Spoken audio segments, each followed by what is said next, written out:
With regards to my least favorite Lego clone trooper, this might be a really controversial opinion here, but I'm gonna go with the... What is up, guys, and welcome back to a long-awaited episode of SW Answers. This is number 26. No, this is number 25 of SW Answers. It's been about a month since I last posted one of these. I've been super busy with work and haven't had time to sit down and film one of these, but we are back with another episode where I go through and answer all of your Lego-related questions. So as it's been about a month since I last uploaded one of these, some of the questions might be a little bit outdated, and there were also a ton of questions built up, so I'm gonna try my best to answer as many as I can, but we're going to go through at least 10 or 20 in this episode. If you want your question answered in the next episode, make sure to leave it down in the comment section down below, and I'll try my best to answer it in the next episode, which I promise won't be a month from now. It will be a couple of weeks from now at least, hopefully. But yeah, we'll start straight off with a great question here from Wolffan. It's a really interesting one about Imperial minifigures and how to build up an army of those. So he says, what's the best way to get Imperial minifigures, and what set should I buy to build my Imperial army? And he also asked for a tutorial on how to light up your mocks. I actually did do a tutorial on that way back when, but I might have to do a new tutorial going over how I light up my mocks. So I haven't done any for my Coruscant mock, which you can see kind of right here poking into shot.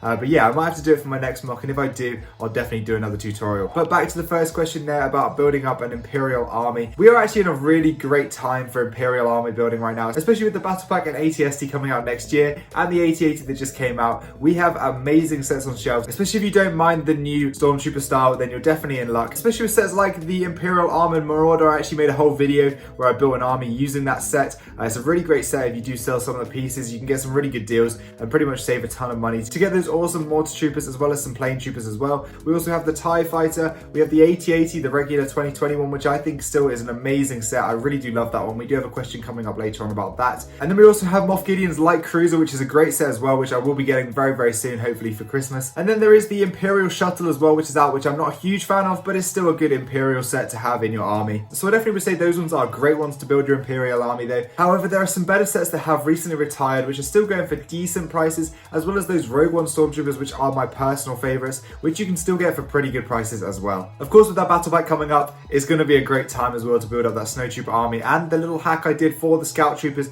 If you guys don't know, the Scout Trooper minifig is one of my favourites, and it's a really expensive one. So what I did was I bought a load of the bodies. So as soon as I found out about the Snowtrooper Battle Pack, I bought a ton of the bodies. I bought in total about 9, I think, maybe a couple more than that. I bought them for about £2 each for the bodies. So that is the legs and the torsos. I already had a few heads lying around, so I've added those on there. And then when the Battle Pack comes out, what I'm going to do is just use the helmets from the new Scout Trooper to make those classic older Scout Troopers, which in my opinion are slightly better and are an amazing minifig. Hopefully we'll get them again one day. But yeah, that's another little hack I did to save a little bit of money on my Imperial army, so I hope that helps. So another Hoth Battle Pack related question here from Doodlefigs. They say, how many Hoth Battle Packs do you think you will buy if it gets released? So now we know, after that question was asked, that the Battle Pack is 100% coming out. It's been confirmed by Lego, however, when he asked that question, it wasn't 100% set in stone. I think it must have been still a rumour, but yeah, I'm definitely going to buy a few. I'm probably going to buy 4 or so on day one when it releases. I do work in a shop that sells Lego, so hopefully I'll be able to get a little 10% discount on those sets, and I might even be able to get them early if they do come in early, but I'm going to try my best, and I'm going to document that for you guys so you can see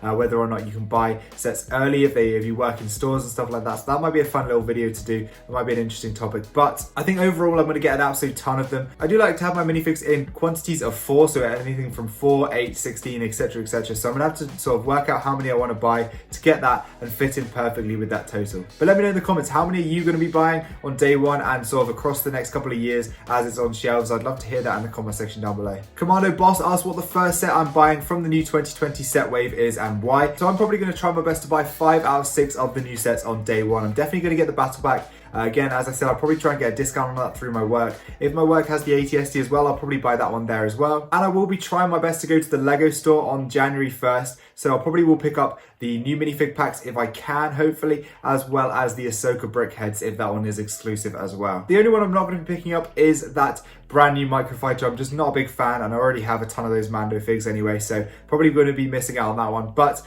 that's the ones I'm going to be picking up on day one. Let me know what you're going to be picking up as well. I'd love to hear that as well in the comments. A+ Animation says, what is my least favorite clone trooper, both the Lego version and the clone trooper version? So my least favorite clone trooper in general is Clone Trooper Slick. He was just an absolute scumbag, betrayed the Republic. So if you've watched the Clone Wars, you know why he's my least favorite. He betrayed everyone and betrayed his brothers and everything like that. So he is my least favorite clone. With regards to my least favorite Lego clone trooper, this might be a really controversial opinion here, but I'm gonna go with the ARC Trooper from the 2013 Battle Pack, I believe it was. I'm just not a fan of that helmet. I don't know what it is about it. I'm just really not. I feel like it's a great thing to have in a quantity of one, but I do not like it having in multiples of those. Obviously, being an ARC Trooper, it's not the best in that battle pack. I know that's going to get a lot of hate for that, but I also don't like the 212 fig that we got that was the kind of yellow animated version. I really don't like that fig either. So those are a couple ones that I didn't like, but let me know what your least favorite one as well. I'd love to hear that as well. So Keely asked, how many custom clone troopers do I own and what is the best place to buy them? So I'd say the best places to buy them depend heavily on what type of custom clone trooper you like. With regards to how many I have, I'll actually be doing a full custom clone army video as well as a full clone army video in January, so make sure you stay tuned for that one. So I don't really know how many I have. I know I've decaled 30 something AV figures for myself as well as a ton of other figs, so I'm not really exactly sure how many customs I have, but it's probably in the range of about 50 to 100. I'm not exactly sure, but as I said, I think the best place to buy them really does depend on what type of clone trooper you want, whether it's going to be decaled or whether it's going to be printed. The best places to buy decals for me is AV figures. They're a slightly harder decal to do, but they're really nice and they have crazy detail. I also think Thicky Bricky is really good. They've also held the test of time. A lot of other sellers have stopped selling decals such as Coffee Mug decals and Jonak toys. They've kind of fallen off, so I would say that's a good one. And if you're in the UK, I definitely would recommend Blue Harvest Bricks, a company I've worked with for a long time, and they have some amazing figs. If you're looking for CAC printed figs as well in the UK, head over to Blue Harvest. They have a ton of awesome ones there as well. Speaking of UK, also Minifig Customs are the best place to buy printed clone troopers that aren't Clone Army Customs in the UK. They have a ton of different figs as well, and I've worked closely with them for a long time now, so I really do love their company. And then if we had to go back over to the US or worldwide in general, I would say Clone Army Customs is probably the best printing company, although I don't really like their helmets particularly. So a mock related question coming in from Lego Bob. He says, what are the most useful pieces and colors for Lego Star Wars mocks? So I would say the most useful colors in general that you should build up are definitely light bluish gray and dark bluish gray. You can see here, this tower is made from dark bluish gray. I have a load of dark bluish gray and a load of light bluish gray, and I pretty much use that in every single Lego Star Wars mock that I build. With regards to piece type, I definitely would recommend tiles. I love tiles. I think they're a really good way to finish it and give your mock a nice clean look, and you can also use them to make walls and stuff like that using the snot technique. I would definitely recommend just like regular bricks, and then also building up a huge supply of just regular filler brick is really important. This can be done really cheaply through sellers on Bricklink and stuff like that.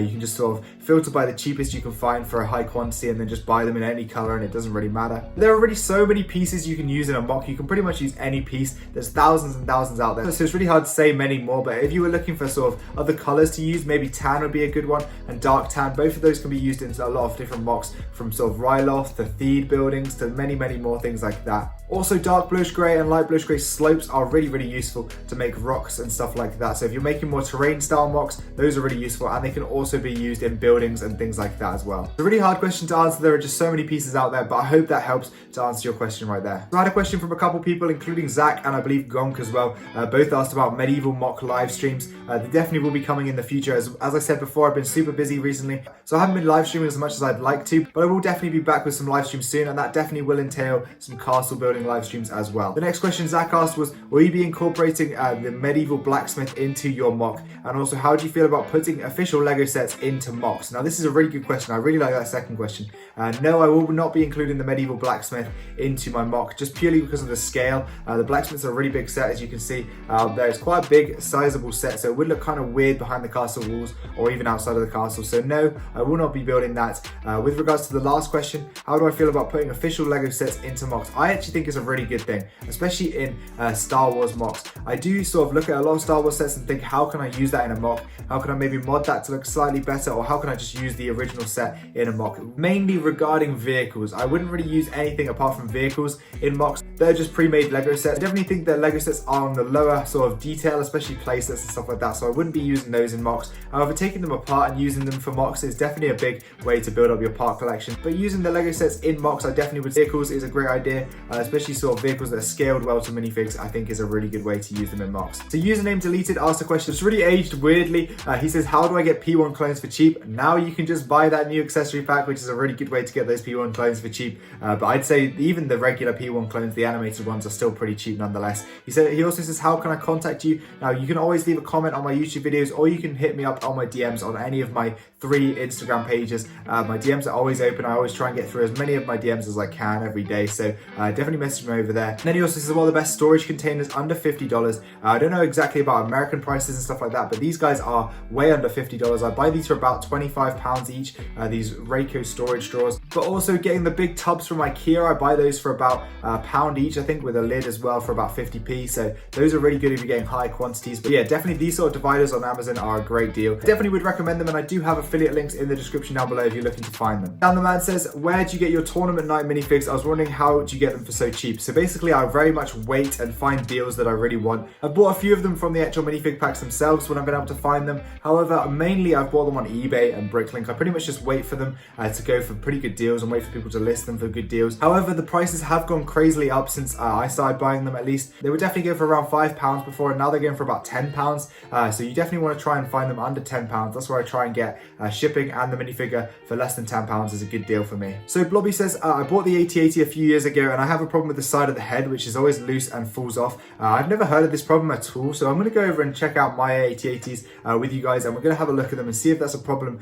with the AT-80s in general, or whether that's just something you maybe have built wrong. We'll try and find that out for you. So over here by my AT-80s, let's have a look at the head. I don't know exactly which piece you're talking about. I did have a few problems with the old AT-80s where these sort of cannons and stuff would knock off pretty easily, but overall this one's hanging together pretty well. I don't know about you, but yeah, for me, these feel pretty good quality.